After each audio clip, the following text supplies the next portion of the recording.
Phillies looking to snap a 6-game losing skid as it looks like the true colors are coming out of this team. Craig Calcaterra, NBC Sports, joins us here as, Craig, we've been talking the last couple of weeks, just kind of waiting for their true colors, and I guess we're starting to see the cracks of a team that just doesn't have the talent to compete night to night.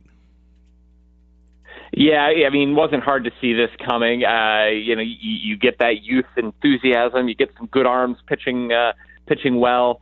Good pitching beats good hitting early. Nothing to be ashamed of. Everyone thought this team would lose a lot of games. Yeah, they're probably going to lose a lot of games. But this is the learning experience. This is the process we've talked about several times now. You just got to get through. You got to take your lumps. It's a time through the league, a time and a half through the league before you can really progress as a starting pitcher. And frankly, looking for some offense from anyone is a hard thing to do once May turns into June. So inevitable, but later than we thought, and that's still a positive thing. Yeah, Craig, now we know here locally it's been a pretty big story the last couple of days where Pete Mackanin has basically come out and said Ryan Howard has been benched. They're going to give a shot to Joseph over the weekend. He said Joseph was going to get more shots against right-handed pitching, and then the next day they went back to Howard. But yesterday, it was more, hey, the next 3-4 games we're going with Joseph. And he said Howard has handled it well. Joseph said Howard came up to him. Does this look like the beginning of the end? How should the Phillies handle this situation moving forward? I hate to be hard-hearted about it just because Howard was a part of so many good things that happened in Philly, but you got to sink or swim with the 24-year-old, not with the guy whose best baseball is behind him. And I think the inevitable thing is that Howard's going to be released, and I think it'll be couched in terms of, hey, giving him a chance maybe to latch on somewhere else, maybe in the American League or something like that. You just can't have the one guy that everyone knows is not going to be a part of the next good Phillies team there, while the other guy who, might not be a fantastic prospect, but might be somebody who is part of the next good Phillies team. You got to give him every single chance to succeed or fail. Yeah, and it sounds like Phillies GM Matt Klentak has kind of tried as much as he can to say, look, Howard's the only guy on this team that really gives us legitimate power. We're going to keep kind of giving him some opportunities. But it sounds like the manager has come to the end of the road where he is on your side there saying, look, they brought this kid Joseph up. We got to give him a shot. I guess it seems like this could turn out to be a sad ending for Howard, who has kind of said all the right things. And he said, look, I'm not going to quit. I want to keep playing. But is there any interest in a guy like Howard? I mean, not even in a trade, but if he was released, do you think someone would even try to pick him up? Oh, I think someone would at least try. I mean, if he was released and you don't have to pay him anything except the veteran minimum, someone will say, well, he's hit 8 mistake home runs and he's got no lineup protection. Maybe he would be a decent situational bench bat to come in, hit a righty or something like that. You never know. I think if you don't have to pay the guy, someone would take a chance. If you got a famous name in baseball, you usually get at least one other chance, sometimes 2 or 3 other chances after the team you're identified with lets you go. And Howard, give him props for being a pro about this. He hasn't whined. He hasn't complained. But it always ends bad. I mean, or else it doesn't end. That's how it goes. Yeah, it seems like the last week or so has been very topsy-turvy with that whole situation. But let's see if Pete Mackanin sticks to his guns with this one and lets Howard ride this out. Yesterday, the Phillies, Craig Calcaterra is with us, made a minor trade. Jimmy Paredes comes up in a deal where they basically trade for cash. It looks like they're doing anything they can to try to at least add a little bit of offense. Is he a guy that you think gives this team any help offensively? No, I mean, not really. It's marginal. Everything can help a little bit, given how bad that they are. But Paredes, what is he? He's not. He was like DFA'd, right, by the Blue Jays. I don't think they even wanted him, and the Blue Jays haven't exactly been tearing it up offensively this year. But when you look what the Phillies outfield's been doing, they've got nothing from their corners. Peter Bourgeois, I love his defense. He's not going to be playing a lot.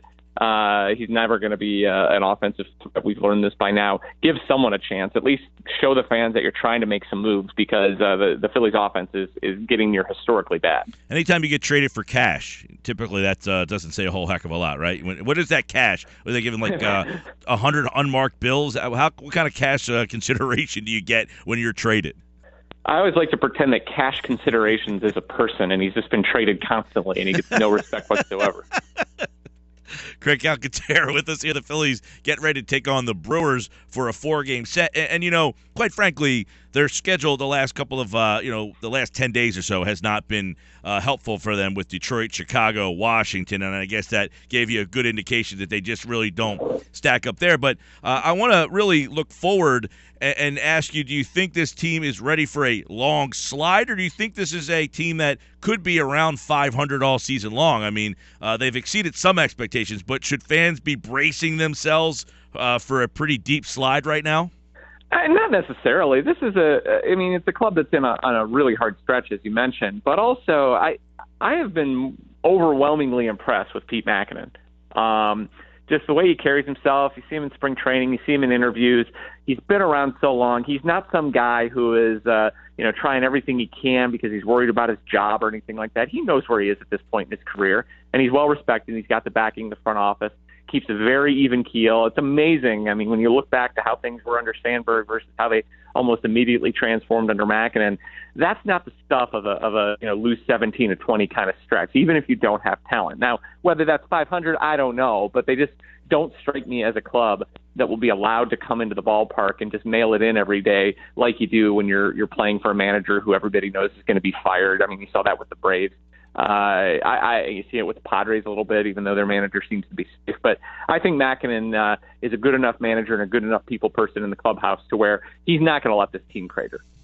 Craig Calcaterra is with us. Listen to Craig on NBC Sports Radio, the 24/7 live sports talk network, which you can listen to at NBCSportsRadio.com. Download the NBC Sports Radio mobile app today. Craig, we turn the calendar to June. What have you learned over the first 2 months of the baseball season?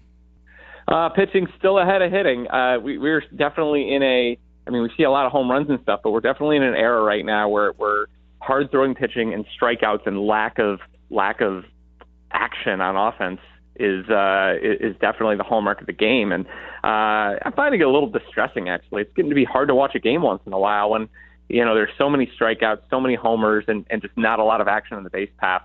That's the one thing Major League Baseball says it's looking at with maybe raising the strike zone. So as far as that goes, that's kind of what has animated the season for me. But, we're seeing a lot of good performances, too. The Chicago Cubs, I think they're going to be a great story this year. We're going to get pretty sick and tired of hearing about 1908 if the Cubs keep this up. But, people in Chicago filling the stadium actually with something to root for is a fun thing. What do you think of the races? You got Boston up by 2. Kansas City up by 2. You got the Rangers up by a half a game. Washington's up 3. Chicago's up 7.5, and the Giants are up 4.5. Are we looking at good races, or do you think that this is not going to be a down-to-the-wire type of year? No, it doesn't strike me as down to the wire. I think the best one's probably going to be the AL West. I think that'll be a 3-team race with Texas, Seattle, and Houston, who has really started to turn around a little bit, even though they're 6.5 back now. But I think that's going to be a 3-team race. The Central will be interesting in the American League. The Royals definitely turned it on lately, but they've had a bunch of huge injuries. I'm not sure how they're winning all these games, losing basically 2-3 all-star caliber players.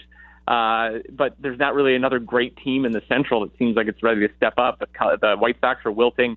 The Indians are losing players to suspensions left and right. The Tigers have their usual problems. And then in the AL East, maybe Boston runs away with it if they pick up one more starting pitching arm. It's amazing what they're doing now, even though they've demoted 2 of their starting pitchers to the bullpen in the minors in the last week.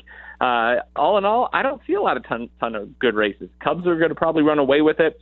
I think the Nationals are the best team there, though the Mets will give them a run. And in the NL West, the Giants, they were my World Series pick. Everyone thought I was crazy, but look at them go. And the Dodgers just have a kind of a messed up roster. They've got some great stuff at the top, but they're not a really deep team. A lot of trouble there. So right now I'm not seeing a lot of huge good races materialize outside of the AL West. Which is interesting, too, because in the Central you got the Cubs. That race is 7.5, but the 2 teams behind them might be in that wild card mix. So I guess this will be a wild card type of season. Craig Calcaterra, NBC Sports with us here, the 24/7 Live Sports Network, where you can listen to at NBCSportsRadio.com. Download the NBC Sports Radio mobile app today. Craig, it's always a pleasure, pal. Enjoy the weekend. Thanks for having me. You got it. Craig Calcaterra, everybody. Talking baseball with us here on The Bash. 4-game set for Philadelphia. They take on the Brouhahas. It's Jeremy Hellickson going tonight.